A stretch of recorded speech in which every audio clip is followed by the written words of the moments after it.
Ingon siya na, I miss you. Ingon siya na, I'm dying for you. Ganyan na raw kasabik kay Lola Annalyn, di niya tunay na pangalan, ang Katsyat simula lang nitong Disyembre.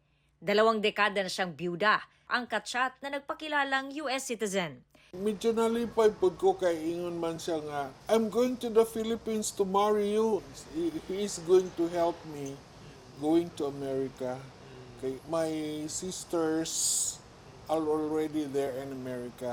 Pero sa kanya pa nang hiram ng pamasahe ang sospek papuntang Pilipinas. Sabay pangakong babayaran nito ng triple.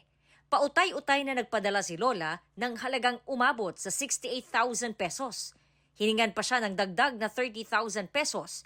Pero napansin ng apo ng biktima na sa Pilipinas ang address na pinapadalhan ni Lola. I-search na ko. Tapos mutual friend mo siya sa akong barkada dati na tattoo artist.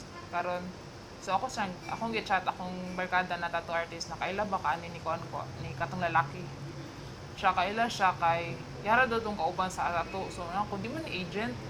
So dito na ko naibaw na di siya agent. Nagsampa ng reklamo sa Regional Anti-Cybercrime Unit 11 ang maglola.